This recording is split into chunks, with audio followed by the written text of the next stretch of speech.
Hello students, hope you are doing well. Today's topic is Minority Rights in India, a critical analysis. Introducing the topic, democracy paves the way for emergence of rule of law.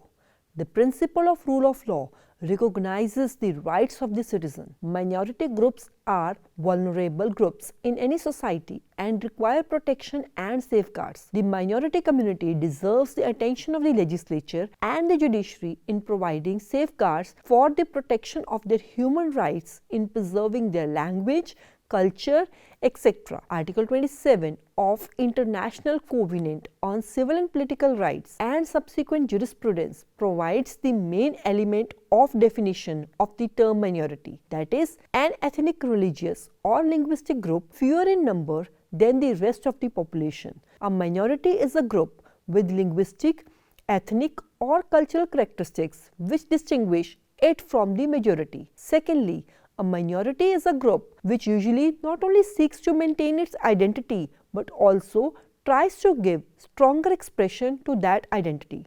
The Constitution of India 1950. The Constitution of India does not define the word minority. It refers to linguistic and religious minority. The rights of minority have been enshrined in various articles of the Constitution of India.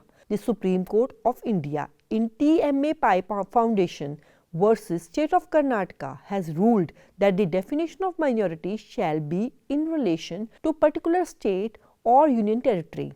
It prescribed that linguistic and religious minority are covered by expression minority under Article 30 of the Constitution.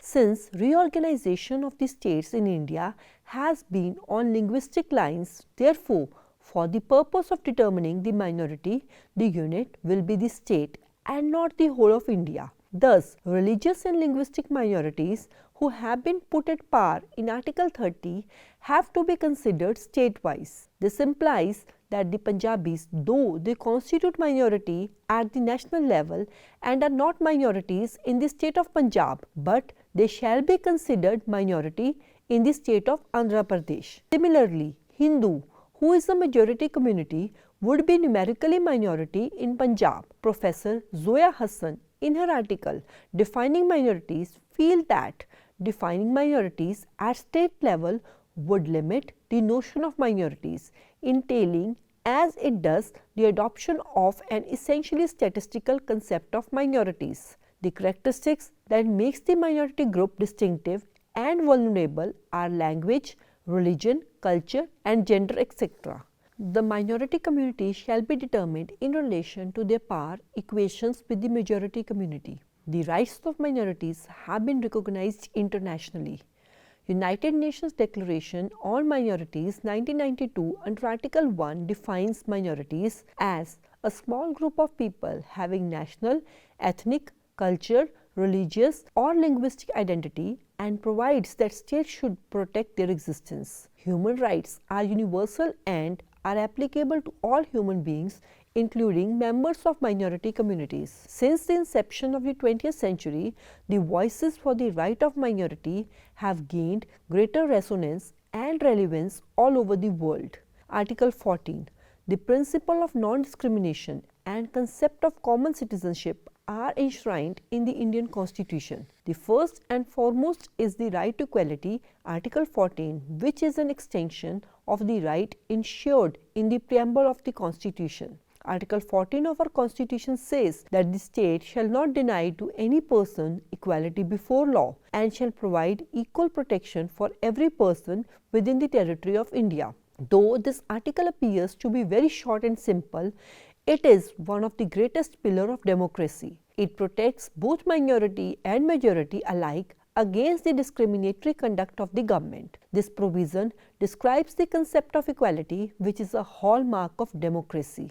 Article 16. The Constitution under Article 16 speaks about the equality of opportunity. Clause 1 of this article says that there shall be equality of opportunity for all citizens in matters relating to employment or appointment to any office under the state. Article 16 Clause 2 states that no citizen shall on grounds only of religion, race, caste, sex, descent or place of birth, residence or any of them be ineligible for or discriminated against in respect of any employment or office under the state. Article 16 Clause 4 contemplates that nothing in this article shall prevent the state from making any provision for reservation of appointments or posts in favor of any backward class of citizens which, in the opinion of the state, is not adequately represented in the services under the state. The Supreme Court of India, in case of Venkatramma B versus State of Madras, observed that Clause 4 of Article 16 only permits reservation for backward classes of citizens who are not, in the opinion of the state, adequately represented in the services of the state.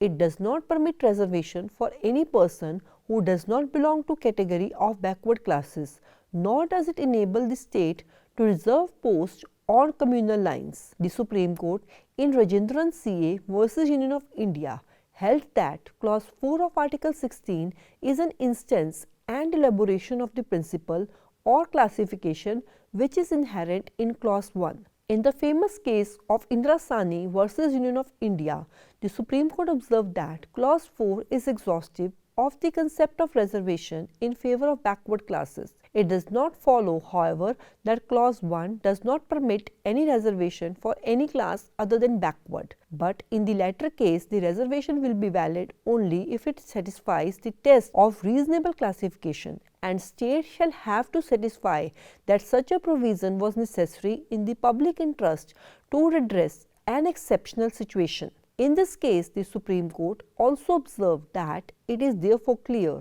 that economic criteria by itself will not identify the backward classes under Article 16 Clause 4.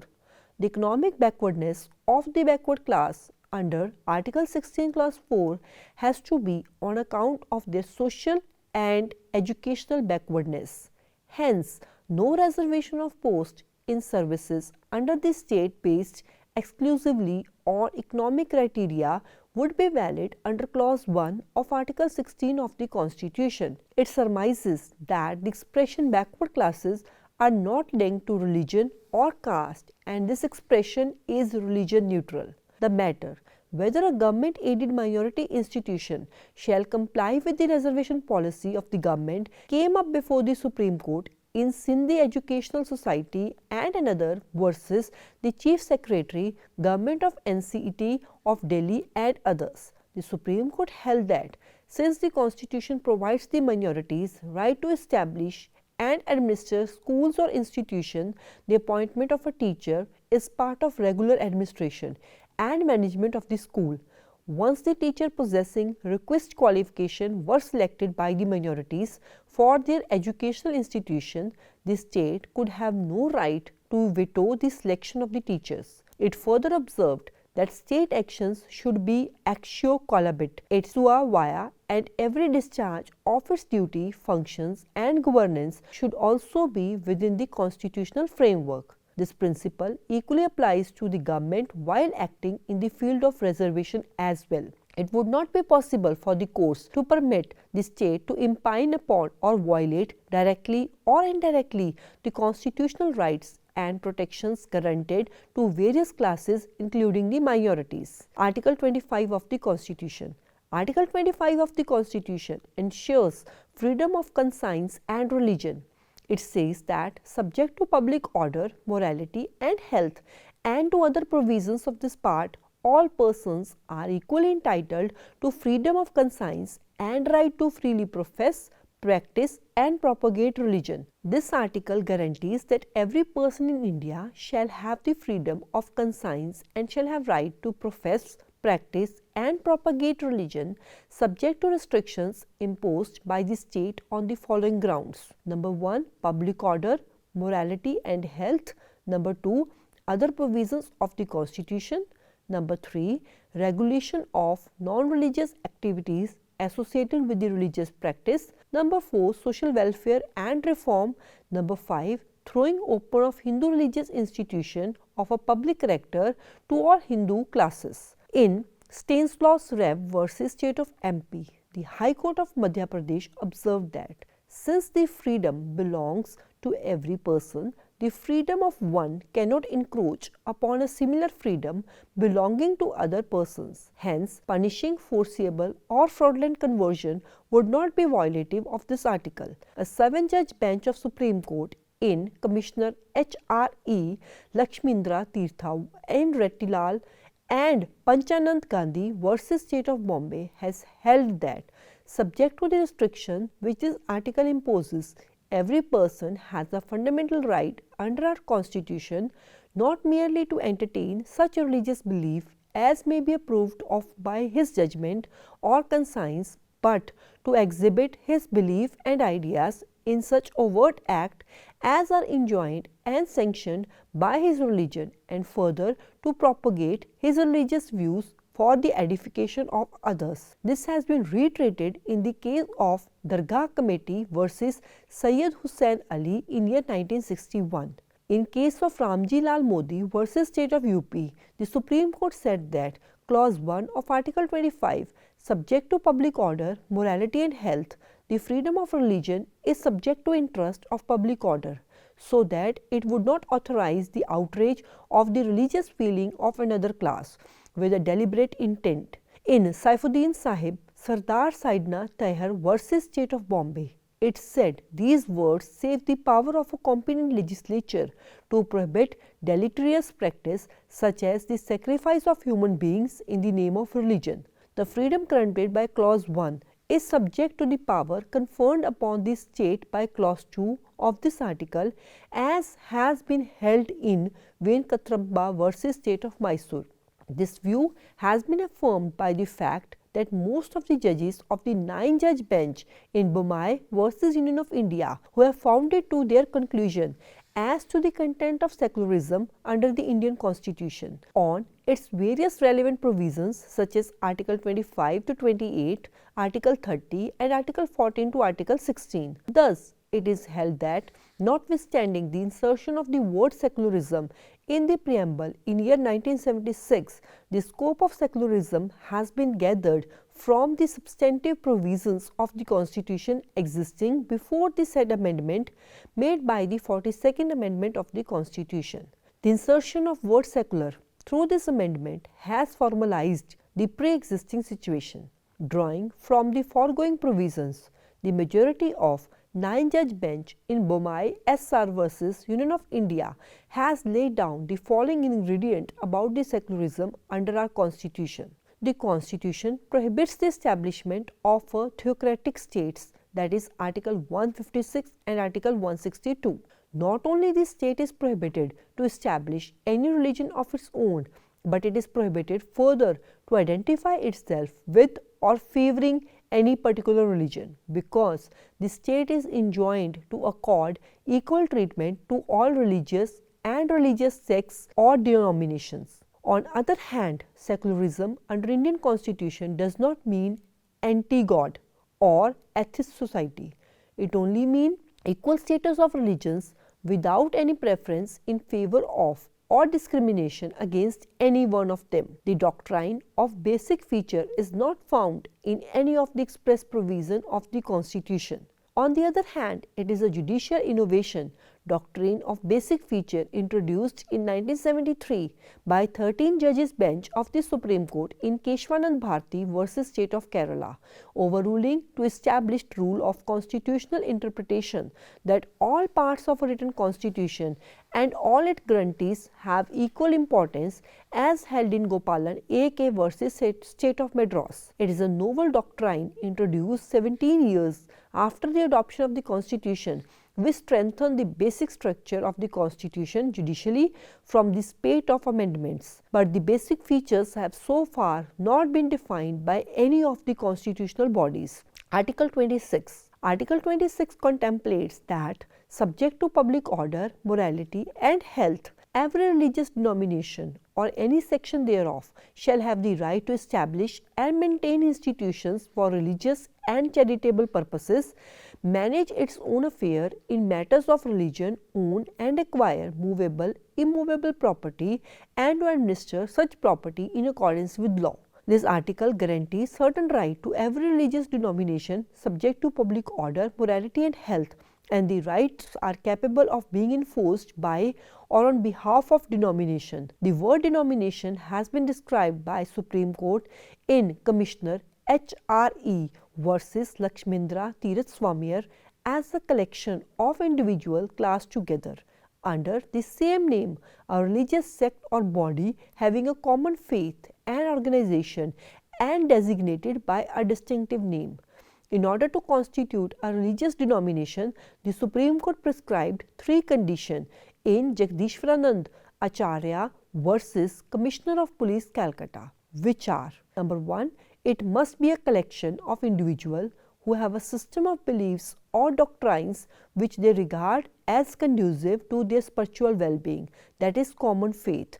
Number 2, a common organization. Number 3, designation by a distinctive name. This article of the Constitution contemplates not only a religious denomination but also a section thereof. Hence, a math is a religious denomination within the meaning of Article 26 as contemplated in Commissioner HRE versus Tirthaswamier. The religious denomination constitute a Christian sect or a sect of Muslims, as has been held in Durga Committee versus Hussain Ali Sayyid. On the other hand, the Aurobindo Society or Auro Vittal Arya Vishwa community worshipping goddesses Matha, Kanya, Kapita have been held not to constitute a religious denomination as per these respective judgments in Mittal SP versus Union of India and Shri Kanyaka Anna Committee versus Commissioner HRC and E as per these respective judgments. The Constitutional Bench of Supreme Court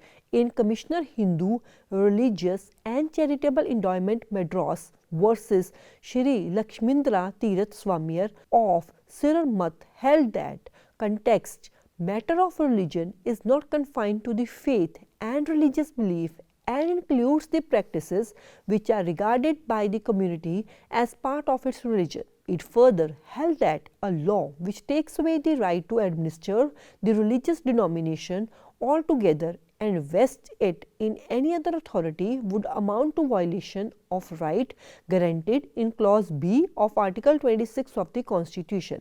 In 2014, the Supreme Court in case of Dr. Subramanya Swamy versus State of Tamil Nadu and others reiterated its earlier decision and held that right to maintain institution would necessarily include the right to administer them. The religious matters will also include the matters of food and dress, as has been held by High Court of Odisha in Ramchandra Deb versus State of Odisha. The people from the religious denomination shall enjoy complete autonomy in the matters of rite and ceremonies, customs and tradition as essential according to the tenet of their denomination, as has been decided by Supreme Court in Sarup Singh versus State of Punjab. But the sacrifice of cow by Muslim during the celebration of Bakrid has been held by Supreme Court in Moti Das Mahant versus Sahi SP as not relevant to the religion. Article 27 of the Constitution. Article 27 contemplates that no person shall be compelled to pay any taxes the proceeds of which are specifically appropriated in payment of expenses for the promotion or maintenance of any particular religion or religious denomination. Under this article, any allocation of proceeds of any tax for the payment of expenses for establishment, maintenance or promotion of any particular religious denomination for the reason that a secular state which guarantees freedom of a religion cannot afford to spend public funds for the promotion of maintenance of the particular religious denomination. In Commissioner HRE Lakshmindra, it has been held that this article does not prohibit the levy of a fee for the defraying of expenses of the state for regulating the secular administration of religious institutions wherever they exist to ensure their proper administration. Article 27 is not attracted to such a case as there is no question of favouring any particular religion or religious denomination by such imposition. In the case of Keshwanand Bharati versus State of Kerala, it was observed by the Supreme Court that the object of Article 27 is to maintain secularism, and hence we must construe it from that angle. In year 2011, In case of Proful versus Union of India, the subsidy offered by Government of India in the airfare of Hajj pilgrims was challenged as unconstitutional. The Supreme Court, while observing that the Parliament has the legislative competence to enact the Hajj Committee Act in view of entry 20 of List 1 of 7th Schedule of the Constitution, which states pilgrimage and places outside India, and held that Article 27 would be violated if a substantial part of the entire income taxes,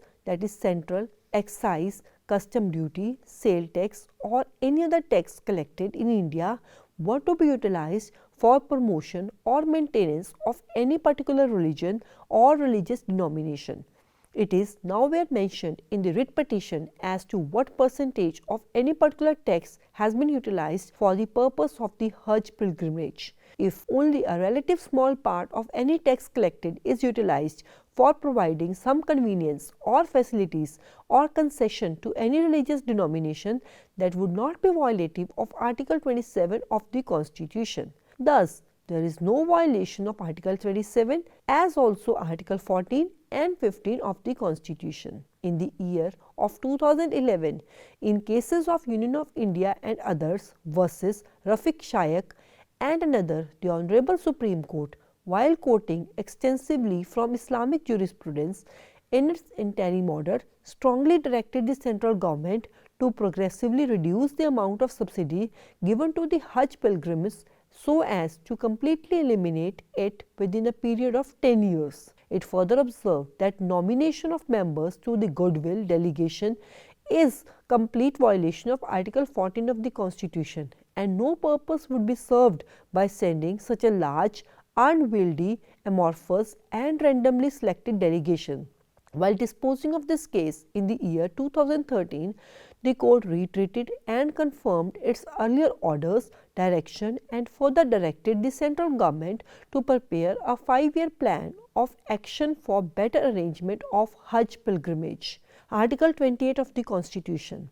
This article states that no religious instruction shall be provided in any educational institution wholly maintained out of state funds. Clause 2 of Article 28 provides exemption when it says nothing in Clause 1 shall apply to an educational institution which is administered by the state, but has been established under any endowment or trust which requires that religious instruction shall be imparted in such institutions. Article 29. Article 29 Clause 1 assures that any section of citizens residing in the territory of India or any part thereof having a distinct language, script or culture of its own shall have the right to conserve the same. No citizen shall be denied admission to any educational institution maintained or aided by the state on grounds only of religion, race, caste, language or any of them. The Supreme Court in St. Xavier College versus State of Gujarat has held that